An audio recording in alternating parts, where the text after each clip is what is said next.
frictioning. And frictioning is just with taking your hand and circling it around.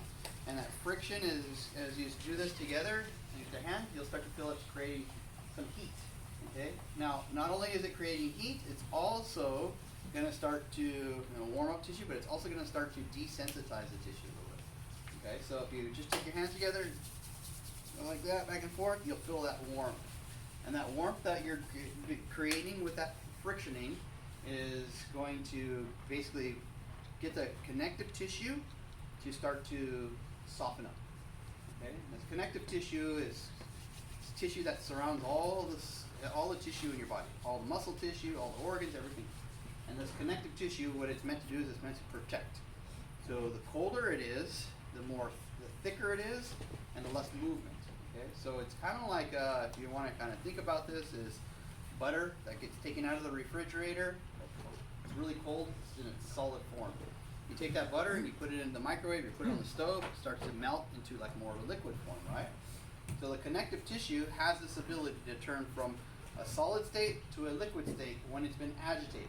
So agitation creates pressure or friction. Friction creates pressure, and pressure creates heat.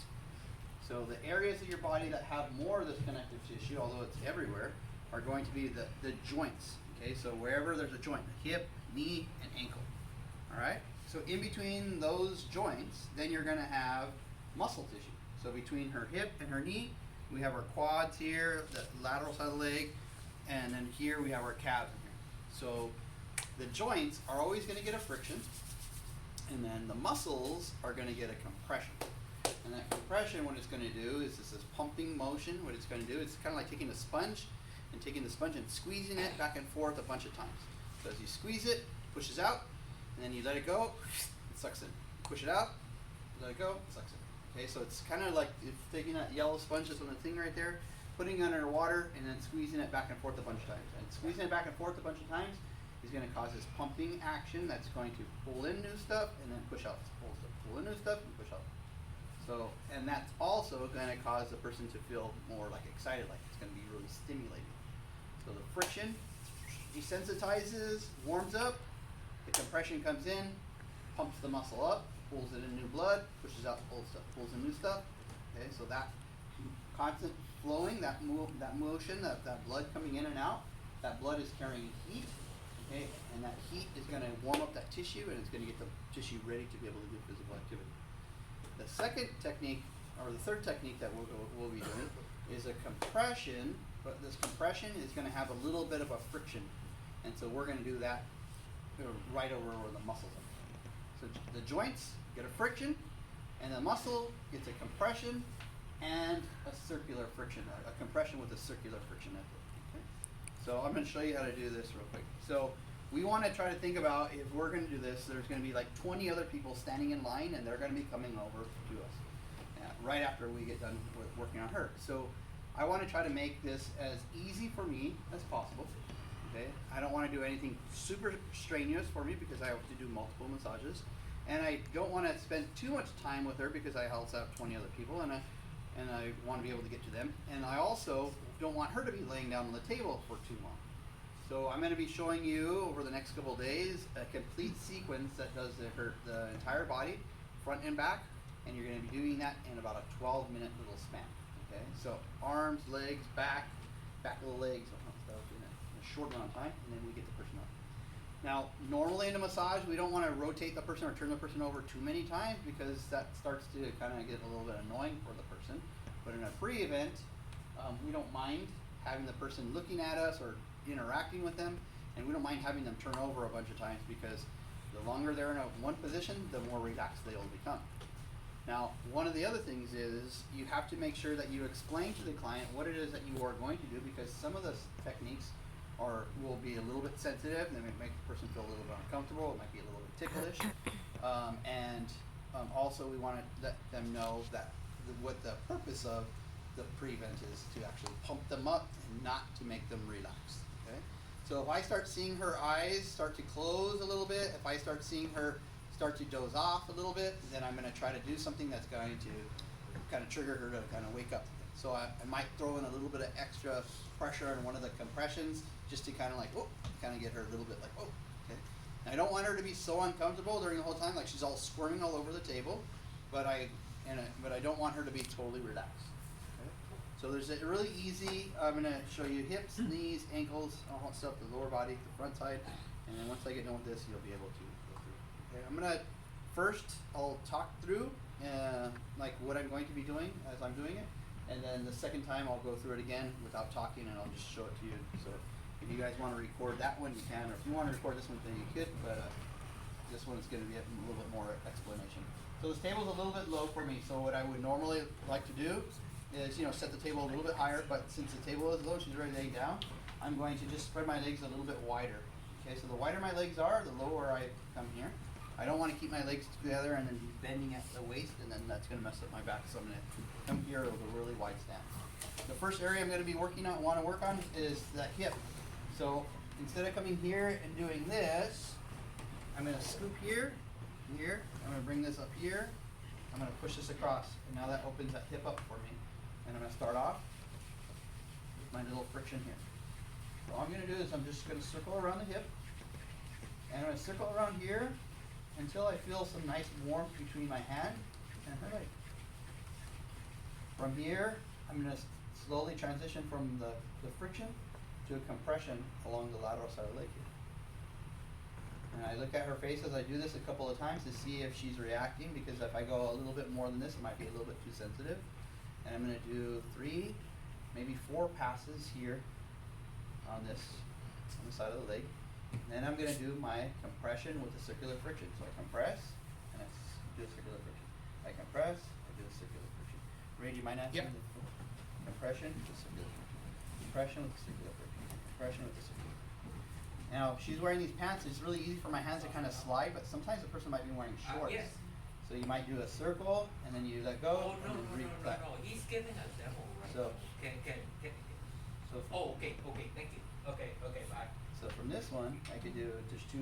I could go circle, circular friction, the compression, stop, and then do that. Or I could just keep it rolling all the way up and all the way down as I'm compressing and I'm frictioning. So that's going to warm up that area. So I do hip, and then I do my compression, and then I do compression with the circular friction. The next thing I do is I take this leg and I slowly drop it out to the side here. This hand cradles the underneath side of her knee, and I take this hand now and I do compression up and back down. Now if I'm here, I'm working on this person, I could take her hand just as a way to kind of make her feel comfortable and put her hand there, so that when I do my compression up here, I'm going to stop right when I get to her hand, and she's going to be like, oh, she'll be a little bit more comfortable so that she doesn't feel like I'm going too high up there. And if you notice, my fingers are pointing to the outside here. I'm not pointing in this direction here. I'm going here, and all I'm going to do is I'm just kind of bounce my legs a little bit to give that little bit of a compression in there, okay?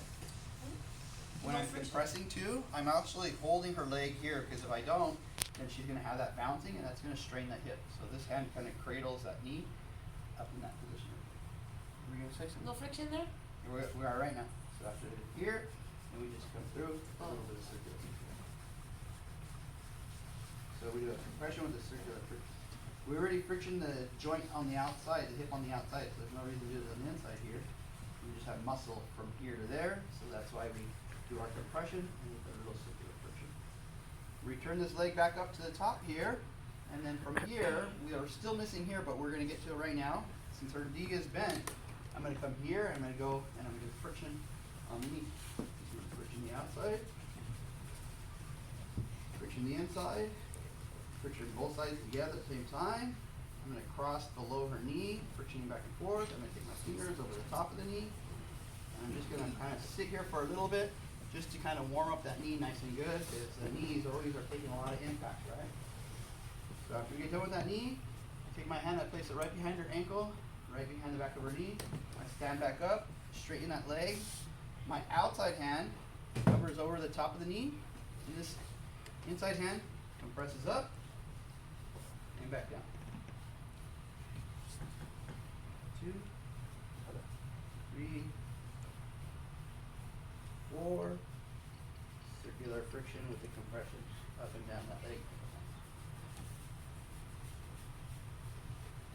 From here, hands side by side, I'm gonna compress down, and compress back up, compress back down, and then compress back up, and then compress back down, and then compress back up, and then I'm gonna do a little friction. I can do friction on both sides at the same time, or I can do a little compression and friction on one side as the other one stabilizes on both sides.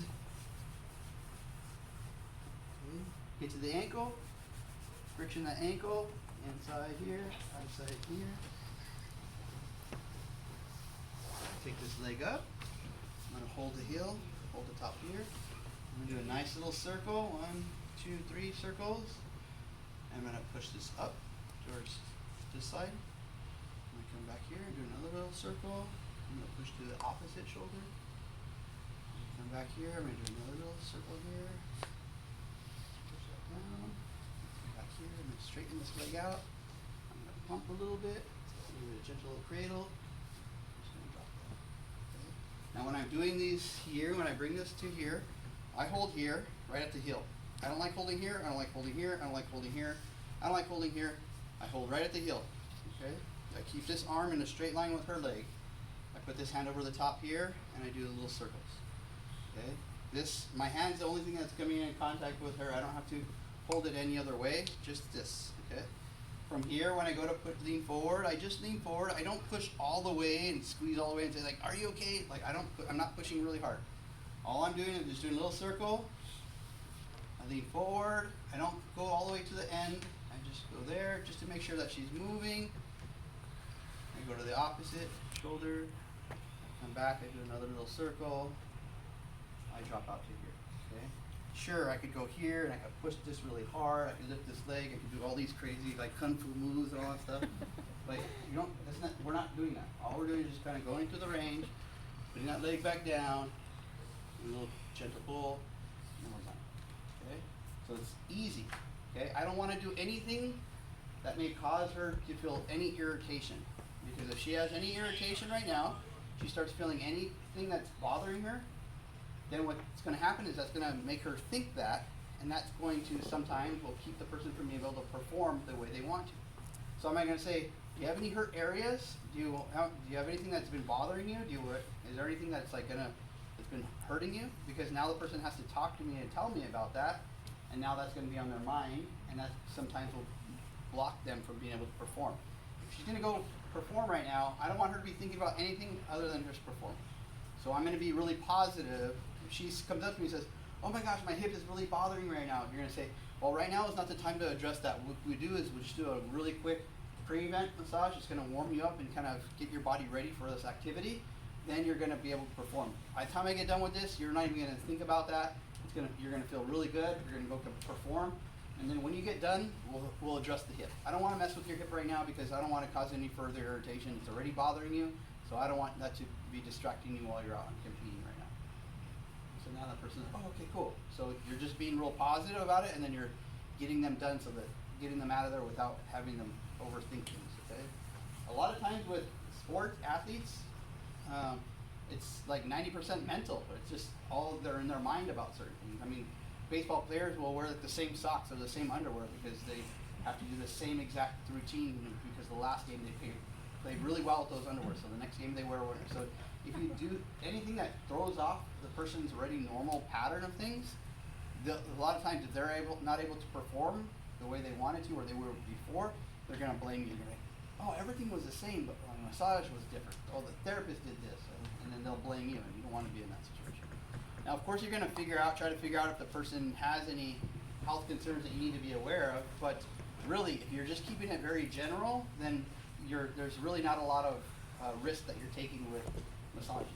And unless I was doing some really crazy range of motion stuff, I was twisting their arms, pulling their arms, or putting them doing some stretches that are like, really high intensity for the person. But what I'm doing right now, most people, if they were going to go play a game or a sport, none of the stuff that I would be doing would be more stressful to their body than what their activity they were doing. Okay, so just kind of keep that in mind. Anybody have any questions so far? Can you do I'm going to do the whole thing again right now. Is this pre-event? So pretty good. So you guys ready for that? All right. So let's do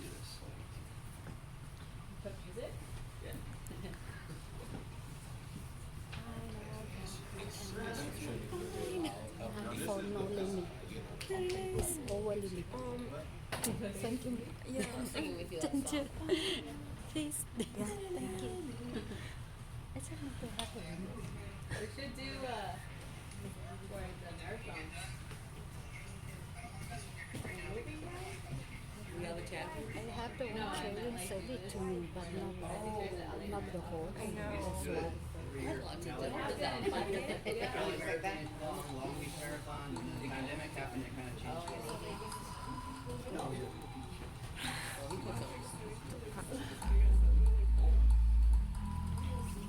Okay. Okay. Can we do the other leg or this leg? Alright, let's go.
Minutes and 12 seconds? No. Monkey, when you're doing this part last year, keep me with your backhand. No, you get Oh, not this. Does it? No worries. I did sort of a little extra. How long was that? You guys know? 220? So 220, 220. So that's like, you're already at like almost 4 minutes, about 5 minutes there. And you turn the person over, you do the back of the legs, and then back of the legs, you do the arm. You can do it in any order, but yeah. When you did this last move, what did you order? Just the arch here, or the, I'm sorry, not the arch, the ball of the foot. Just put my hand and do a little pump of the ankle. Like, can you do the knee thing again? You know this? Sit on the tip of the toes. And just squeeze it together. One side, outside. Thumbs across the bottom. Interlace the fingers across the top. The reason we do this with the knee bent is because when the knee is bent, that puts some pressure on the quad, which keeps that patella, the kneecap, in that same place.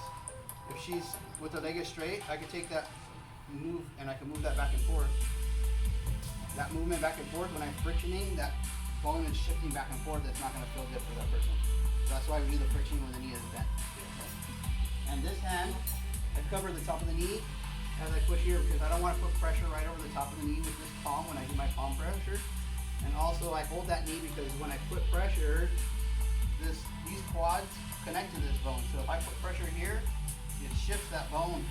And that bone is kind of like a train tracks. Okay, so you have the bottom of the patella kind of goes like that, and then the train train tracks sit on there. So the train sits on top of the tracks. So when you pull you off the center line, it pulls that train off the tracks, and that doesn't feel good. So that's why we hold that knee in place as we compress up the top of it. Okay. Any questions about that? All the sequence, the order and all that stuff, the way they're doing it, it's all thought out. It's like, it should be done kind of like in that similar order. As it works your way, the tissue from there down, okay, which is basically flushing out that stuff first, and then that clears a space for the blood from here to make its way out that way. Okay. How do you feel?